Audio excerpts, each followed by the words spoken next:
و ثنا، تمام صلوات اس واجب وجود کی بارگاہ میں جو عقیدہ توحید کا محور و مرکز ہے، جو بادشاہوں کا بادشاہ اور شہنشاہوں کا شہنشاہ اور بعد رب العزت، ہمارا تمام تر درود و سلام ان محمد و آل محمد پر کہ جن کی محبت میں، کہ جس کے لیے خدا نے اس کائنات کو خلق کیا۔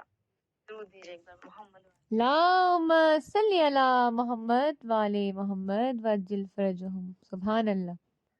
عزاداران مظلوم کربلا، کنیزان سیدہ، سلامت رہیے اور اسی طرح اسی محبت سے، اسی جذب ایمانی کے ساتھ ذکر اہل بیت کرتے رہیے۔ آمین۔ اہل مجلس، یقین جانیے کہ اگر ہم اپنی زندگیوں سے حسین کی کسک کو نکال دیں تو پھر ہم ایک زندہ لاش بن جائیں گے۔ اگر ہماری زندگی سے بے حسین شک نکل بے گئے شک۔ تو ہمارا کوئی وجود نہیں ہے۔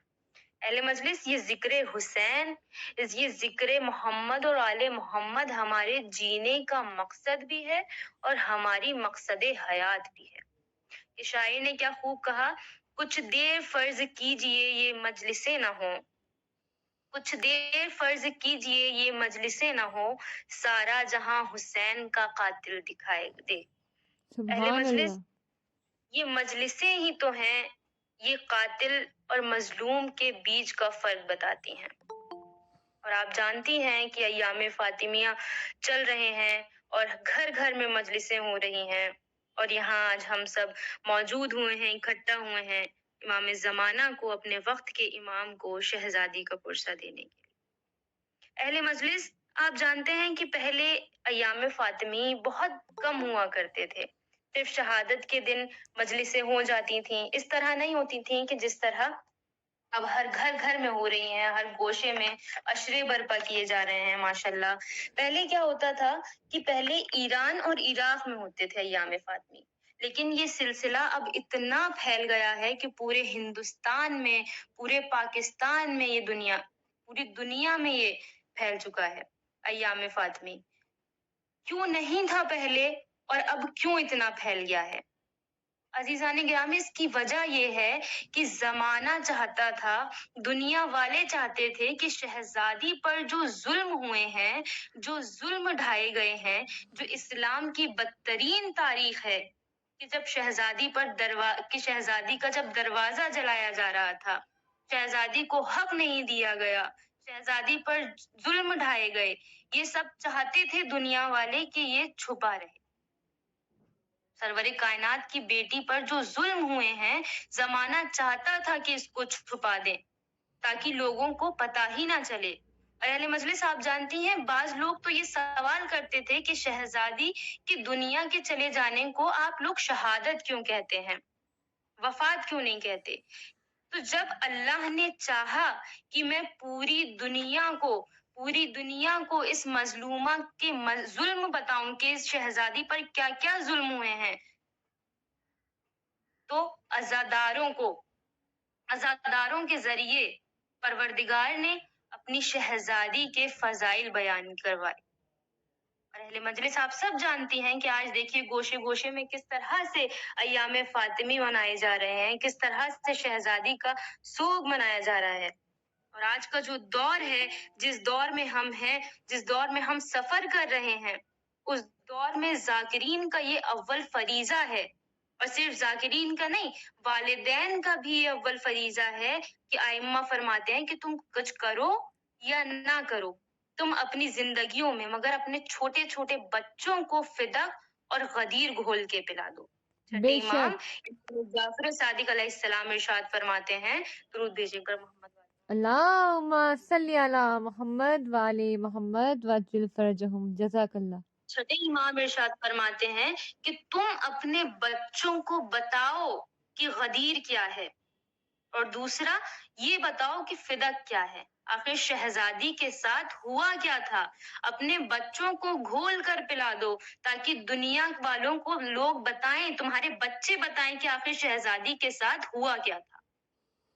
اہل مجلس، بی بی کے حوالے سے گفتگو کرنی ہے، ایام فاطمی چل رہے ہیں، آپ سب بہتر جانتی ہیں، اور زائرین کا یہ فریضہ رہتا ہے کہ شہزادی کا تذکرہ کریں۔ اہل مجلس، میری زبان میں اتنی طاقت نہیں ہے کہ شہزادی کے فضائل بیان کر سکوں۔ اہل مجلس، میں کہاں سے لاؤں وہ انمول موتی، اور کہاں سے لاؤں میں لفظوں کے وہ بہترین خزانے کہ جنہیں چن کر میں آپ کے دامن میں ڈال دوں۔ اہل مجلس، کیا میرا علم ہے، میری کیا حیثیت، میری کیا اوقات کہ ہم بی بی کے فضائل بیان کر سکیں؟ کون بی بی؟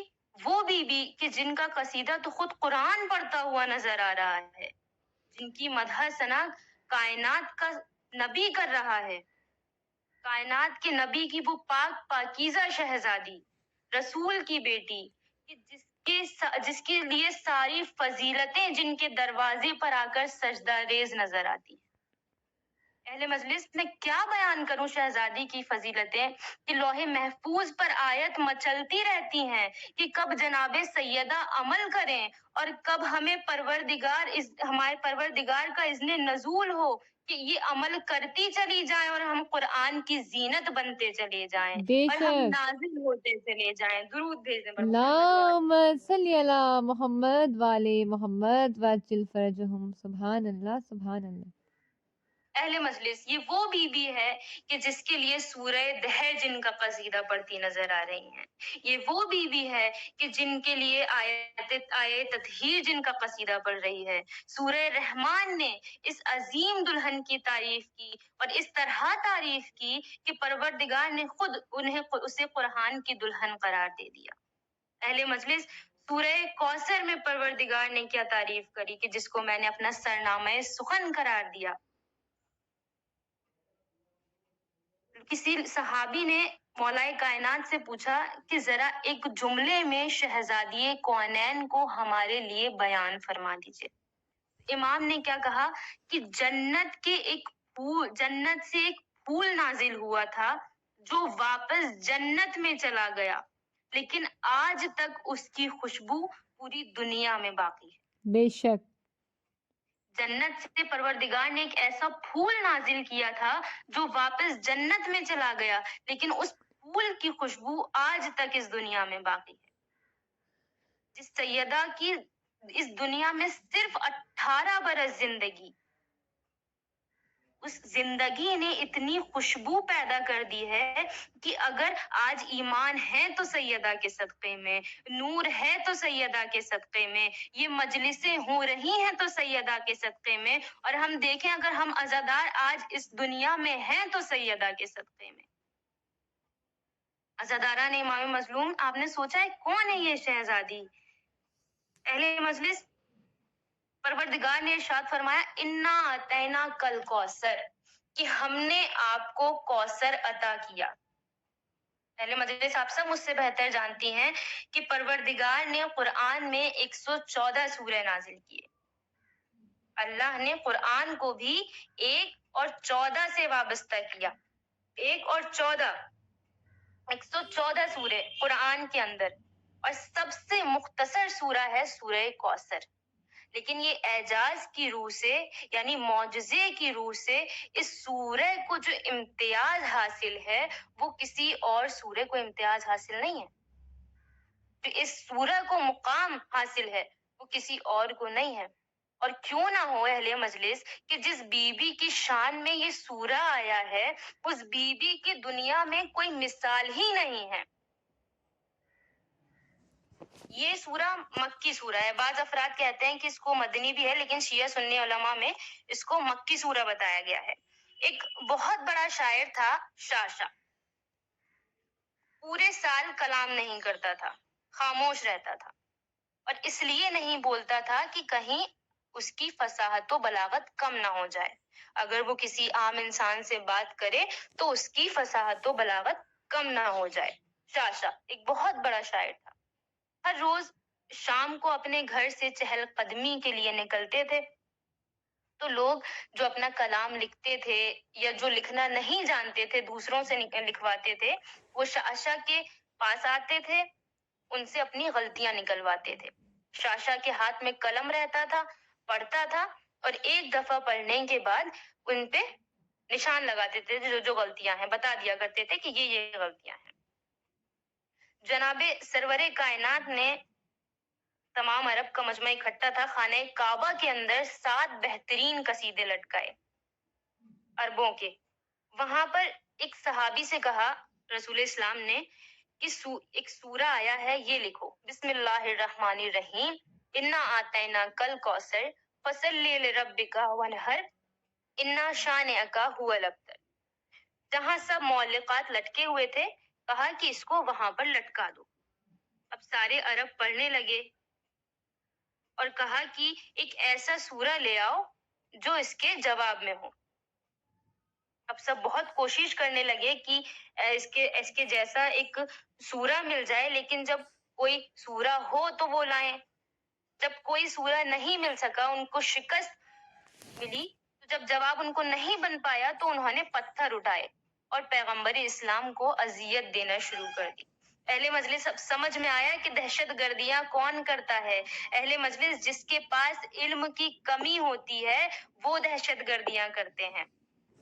سب بیٹھ کر کوشش کر رہے تھے کہ جب کسی سے سورہ کوثر جیسا سورہ نہیں بن پایا تو انہوں نے ایک مرتبہ جہاں خانہ کعبہ کے اندر جس کاغذ پہ لکھا تھا سورہ کوثر وہاں سے اتارا اور کہا کہ آج شام جب شاشا اپنے گھر سے نکلیں گے تو اس کے سامنے اس سورہ کو پیش کریں گے۔ سب کے سب ایک ساتھ چلنے لگے، جتنے بھی سردار تھے، ابو جہل، ولید، سب جتنے بھی سردار تھے سب جمع ہو گئے شاشا کے پاس کہ آج شاشا آئے گا تو شاشا سے جواب لیں گے، کیونکہ جب ہم سے جواب نہیں بن پایا تو ہم شاشا کے پاس جا کے لیں گے۔ وہ پورا سال جو کلام نہیں کرتا تھا، سب کے قصائد پڑھتا تھا اور ان کی غلطیاں ٹھیک کرتا رہتا تھا۔ ایک مرتبہ کسی نے اس کو سورہ کوثر دیا، اس کے سامنے رکھا، اس مجموعے کے اندر کی غلطیاں نکال دیں۔ ایک مرتبہ قلم ہاتھ میں اٹھایا، سورہ کوثر پڑھا، لکھنا نظر نہیں آئی۔ اس نے پھر دوبارہ اٹھایا، پھر پڑھا، پھر اس کو کوئی غلطی نظر نہیں آئی۔ پھر اس نے تیسری بار اٹھایا، تیسری بار پڑھا، اس کو کوئی غلطی نظر نہیں آئی۔ ایک مرتبہ اس نے کہا جب اس کو کوئی غلطی نظر نہیں آیا تو جو پورے سال نہیں بولتا تھا وہ بول اٹھا، ما ھذا من کلام بشر، یہ تو بشر کا کلام ہو ہی نہیں سکتا، یہ ما فوق البشر۔ اب سب کو یقین ہو گیا کہ ہم قرآن کا جواب نہیں لا سکتے۔ سبحان اللہ۔ سب سے مختصر سورہ ہے، جو اس کے الفاظ ہیں وہ کسی اور سورے میں نظر نہیں آئے، کیونکہ جس بی بی کی شان میں یہ الفاظ آئے ہیں اس بی بی کی پوری کائنات میں کوئی بھی مثال نہیں ہے۔ اس لیے اللہ نے جو ان کے لیے استعمال کیے ہیں الفاظ، وہ پورے قرآن میں کسی کے لیے استعمال نہیں کیے۔ اللہ نے کہا انا آتینا، بے شک ہم نے آپ کو کوثر عطا کیا۔ ہم کب یوز ہوتا ہے؟ ہم کہتے ہیں جب اپنی صفات بیان کرنے کے لیے استعمال ہوتا ہے ہم۔ پروردگار نے ارشاد فرمایا وہ اللہ وہ ہے کہ جس نے اپنے حبیب کو کوثر عطا کیا۔ نہ جانے یہ کوثر ہے کیا، کہ اسی بھی ناز ہے کہ کہہ رہا ہے ہم نے آپ کو کوثر عطا کیا۔ پتا نہیں یہ کون سی ایسی ہستی ہے کہ جس پہ اللہ کو بھی ناز ہے، کہ پروردگار ارشاد فرما رہا ہے انا آتینا کل کوثر۔ اللہ نے پیغمبر اسلام کو اہل مجلس سب کچھ عطا کیا، آپ سب مجھ سے بہتر جانتی ہیں، لیکن کسی مقام پہ نہیں کہا کہ ہم نے آپ کو عطا کیا۔ اللہ نے رسول اسلام کو قرآن عطا کیا، لیکن یہ نہیں کہا انا آتینا، کہا وَلَقَدْ آتینا، ہم نے آپ کو قرآن کیا۔ لیکن یہاں پر قرآن کہہ رہا ہے انا آتینا، بے شک صرف ہم نے آپ کو عطا کیا، اور صرف آپ ہی کو عطا کیا اور کسی کو عطا نہیں کیا۔ اس کا مطلب یہ ہے کہ کسی اور کے پاس ایسی مثال ہے ہی نہیں۔ علامہ بتاتے ہیں شیعہ سنی کتابوں میں کہ کوثر کہتے ہیں خیر کثیر کو، لغت کے اندر خیر کثیر ہے کوثر۔ کچھ علامہ نے لکھا کہ یہاں پہ کوثر سے مراد ہے دنیا نہیں ہے، آخرت کا حوض کوثر۔ اگر پروردگار آخرت کا حوض کوثر ہوتا تو اللہ نے جب جب قرآن میں بحث کی ہے آخرت کے متعلق تو اللہ نے کہا آپ کا رب آپ کو عطا کرے گا. یہ نہیں کہا کہ عطا کر دیا، یہ کہا کہ عطا کرے گا، فیوچر کے لیے بتایا. لیکن یہاں پر پروردگار نے ارشاد فرمایا ہم نے آپ کو کوثر عطا کیا، ہم نے آپ کو خیر کثیر عطا کیا. خیر کثیر کیا ہے؟ کوثر، یعنی ایسی نسل عطا کری کہ جو پوری دنیا میں کسی کے پاس نہیں ہے، صرف آپ کے پاس ہے. آپ کی ایسی نسل ہوگی جو انا دینا کل کوثر فصل لربک ونہر ان شانئک هو الابتر، کہ آپ کا دشمن ابتر ہوگا. اللہ نے کہا اے میرے حبیب آپ کے بیٹے مارے گئے، سارے انبیاء کی نسلیں بیٹوں سے چلی ہیں نا. لوگ عورت کو صنف نازک سمجھتے ہیں، لیکن میں آپ کو ایسی نسل دوں گا، میں آپ کو ایک ایسی بیٹی عطا کروں گا کہ جس کی نسل تا قیامت تک چلتی رہے گی. درود سبحان بھیجے اللہ. محمد وآل محمد. اللہم صلی علی محمد وعلی محمد وعجل فرج. سبحان اللہ. پہلے مجلس، آپ جانتے ہیں رسول اسلام شہزادی فاطمہ سے کتنی محبت کرتے تھے، بے انتہا محبت کرتے تھے. اس لیے جگہ جگہ پہچانواتے تھے کہ یہ میری بیٹی فاطمہ ہے. کبھی کہتے تھے فاطمہ بزتو منی، فاطمہ میرے جگر کا ٹکڑا ہے. عزیزان گرامی، ذرا سوچئے اسی فاطمہ کو امت نے کتنا تنگ کیا، کتنا ستایا ہے. آپ جانتے ہیں رسول اسلام اپنی شہزادی سے اتنی محبت کرتے تھے کہ اگر کہیں گھر سے باہر جاتے تھے تو آخر میں اپنی بیٹی سے ملتے تھے، اور جب کہیں گھر واپس آتے تھے تو سب سے پہلے اپنی بیٹی فاطمہ سے ملتے تھے. لیکن دشمنوں نے فاطمہ کو چین سے نہ جینے دیا. پہلے مجلس، کہاں کہاں تک میں شہزادی کے فضائل بیان کروں اور کتنے بیان کروں کہ میری زبان میں طاقت ہی نہیں ہے. آپ جانتی ہیں کہ ایام فاطمی چل رہے ہیں اور آج ہی کی وہ تاریخ ہے کہ جب شہزادی کی شہادت ہوئی. پہلے مجلس، آپ جانتی ہیں قبر رسول پر شہزادی بس ایک مرثیہ پڑھتی تھی، سبت علیہ مصائب لو انہا سبت علی الایام سرنا لیا لیا. بابا آپ کے بعد مجھ پہ ایسے مصائب ٹوٹے ہیں کہ اگر دنوں پر آتے تو کالی راتوں میں بدل جاتے، اور پہاڑوں پر پڑتے تو پہاڑ ریزہ ریزہ ہو جاتے.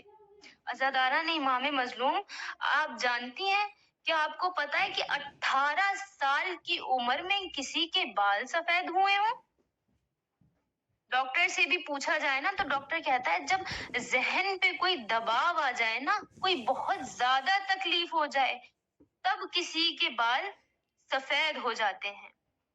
شہزادی نہ جانے کتنے گھنٹے دربار میں کھڑی ہوئی کہ جب شہزادی دربار میں گئی تھی تو شہزادی کے بال کالے تھے، لیکن جب شہزادی گھر واپس آئی ہے نا تو شہزادی کی کمر جھک گئی تھی، بال سفید ہو گئے تھے. عزاداران امام مظلوم، شہزادی نے کس طرح سے گزارے ہیں یہ دن. مولا حسن سے کسی نے پوچھا تھا کہ آقا آپ نے ایسا آخر کیا دیکھ لیا کہ جو آپ ایسا تڑپ تڑپ کے گریا کرتے ہیں؟ تو امام حسن نے کہا تھا کہ میں نے اپنی ماں کے وہ مصائب دیکھے ہیں جو میرے بھائی حسین نے بھی نہیں دیکھے. کہا آقا آپ نے کیا دیکھا؟ کہا میں نے دیکھا کہ میری ماں چکی چلا رہی تھی کہ ایک مرتبہ دروازے پر دق الباب ہوا کہ علی کو باہر نکالو، ہمیں علی سے بیعت کرانی ہے. شہزادی نے کہا کہ ابھی علی گھر پر نہیں ہے، ابھی قرآن کی تحریر جمع کر رہے ہیں، ابھی علی گھر پر نہیں ہے. کہا علی کو باہر نکالو ورنہ ہم دروازہ جلا دیں گے.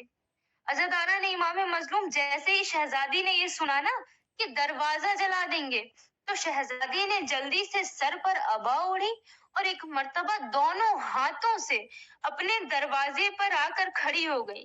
کہا اس دروازے کے پیچھے تمہارے نبی کی بیٹی ہے. آپ جانتے ہیں انہوں نے کہا کیا کہا؟ انہوں نے کہا چاہے کوئی بھی ہو. اللہ اکبر، ذرا سوچئے شہزادی کے اوپر کیا گزری ہوگی. کہا چاہے کوئی بھی ہو ہم دروازہ جلا دیں گے، علی کو باہر نکالو. عزادارہ نے امام مظلوم شہزادی نے کہا کہ علی گھر پر نہیں ہے. ہاں عزادارہ نے امام مظلوم، ارے آواز آئی، ایک مرتبہ آواز آئی کہ دروازے کو جلا دو. عزادارہ نے امام مظلوم، لکڑیوں کو اکٹھا کیا گیا، دروازے میں آگ لگائی گئی. ارے جب دروازہ نہ کھلا نا تو کسی نے کہا کہ دروازے کو توڑ دو.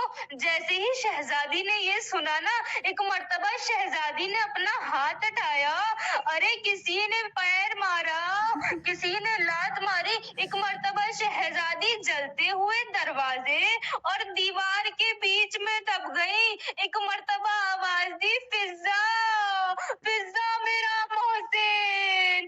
عزادارہ نے امام مظلوم، ارے محسن شہید ہو گئے، ارے سہیرا کی پسلیاں ٹوٹ گئیں. ہاں عزادارہ نے امام مظلوم، تاریخ بتاتی ہے کہ شہزادی یا تو 40 دن زندہ رہی یا 75 دن زندہ رہی یا 95 دن زندہ رہی. لیکن ذرا اہل مجلس یہ سوچئے کہ اگر کسی کی پسلیاں ٹوٹ جائیں تو ذرا سوچئے کہ اس نے 40 دن کس طرح سے گزارے ہوں گے. ایک ذاکر مجلس پڑھ رہے تھے، مجلس پڑھتے میں انہوں نے یہ پڑھا کہ شہزادی کی پسلیاں ٹوٹ گئیں اور شہزادی 75 دن زندہ رہی. مجلس ختم ہو گئی، ذاکر نے اپنی مجلس کو تمام کر دیا، تبرک بڑھ گیا. لیکن ایک شخص تھا جو زاروں قطار روئے جا رہا تھا، زاروں قطار گریہ کر رہا تھا. ایک مرتبہ لوگ اس کے پاس گئے، کہا تم اتنا کیوں گریہ کر رہے ہو؟ کسی نے سوچا شاید ان کا کوئی مر گیا. کیا تمہارا کوئی مر گیا ہے؟ کہا نہیں، میں پیشے سے ایک ڈاکٹر ہوں اور میں یہ جانتا ہوں کہ اگر کسی کی ہڈی ٹوٹ جائے نا تو علاج ہو جاتا ہے، کسی کی پیر کی ہڈی ٹوٹ جائے تو علاج ہو جاتا ہے، ہاتھ کی ہڈی ٹوٹ جائے علاج ہو جاتا ہے، جسم کی کسی بھی ہڈی ٹوٹ جائے علاج ہو جاتا ہے. لیکن اگر کسی کی پسلیاں ٹوٹ جاتی ہے نا تو اس کا سانس لینا بھی دشوار ہو جاتا ہے. ارے میں یہ سوچ رہا ہوں کہ شہزادی نے کس طرح اپنے 75 دن گزارے. ہاں زادارہ نے امام مظلوم، بیبیوں آج ہی کی وہ تاریخ ہے نا کہ شہزادی کی شہادت ہوئی ہے. شہزادی نے اسما کو بلایا، اسما اسما میری شہادت کا وقت قریب ہے. اے اسما لیکن میں نہیں چاہتی کہ مجھے کوئی دیکھے. اسما مجھے اگر جب میں دفن کے لیے جاؤں گی تو مجھے سب دیکھیں گے. تو ایک مرتبہ اسما نے کہا کہ جب ہم حبش گئے تھے تو ہم نے دیکھا تھا کہ وہاں تابوتوں میں دفنایا جاتا ہے. تو کہا شہزادی نے کہا اسما میرے لیے بھی تابوت تیار کروا دو. لو بیبیوں شہزادی کے لیے تابوت تیار ہوا. ارے شہزادی نے اپنا تابوت دیکھا، اسما کو بڑی دعائیں دیں. ارے اس کے بعد علی کو بلایا، اے علی ارے مجھے آپ دفنائیے گا، مجھے آپ کفن دیے گا، میرا جنازہ رات کی تاریکی میں اٹھائیے گا. ہاں زادارہ نے امام مظلوم، ارے وہ وقت بھی آیا کہ جب شہزادی کی شہادت کو قریب آئی، کہا فضا دیکھو میرے بچے جب آئے نا تو میرے بچوں کو پہلے کھانا کھلا دینا. اے فضا میرے بچے بھوکے نہ رہے.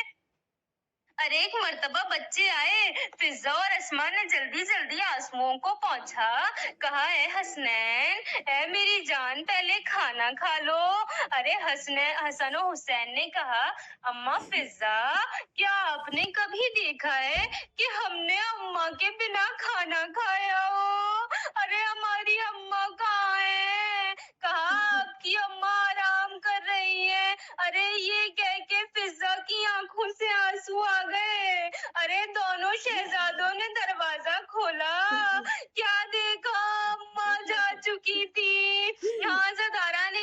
مظلوم فضا نے کہا بچوں جاؤ اپنے بابا کو خبر دے دو۔ ارے حسن و حسین مسجد نبوی میں آئے، دائیں جانب سے حسن، بائیں جانب سے حسین، نہ جانے علی کے کان میں کیا کہا کہ شیر خدا جیسا شیر، ارے چیخے مار مار کے رونے لگا۔ ارے لوگوں نے پوچھا علی کیا ہوا؟ علی آپ نے تو خیبر کا در اکھاڑا ہے، علی آپ کو کیا ہو گیا؟ کہا میری فاطمہ مجھے چھوڑ کر چلی گئی۔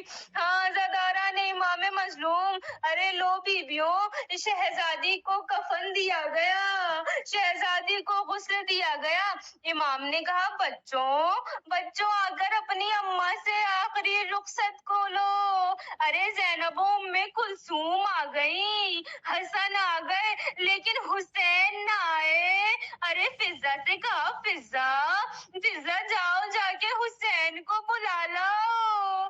ارے ایک مرتبہ حسین نے کہا بابا جب تک میں اماں کے پاس نہ جاؤں گا، جب تک میری ماں مجھے خود نہ بلائے گی۔ ارے بندے کفن ٹوٹے، دو ہاتھ نمودار ہوئے، اے میرے حسین، ارے اپنی ماں کی آغوش میں آ جا، ارے تیری ماں تجھے کبھی تنہا نہ چھوڑے گی، تیری ماں ہمیشہ تیرے ساتھ رہے گی۔ سیعلم الذین ظلموا ایام ينقلبون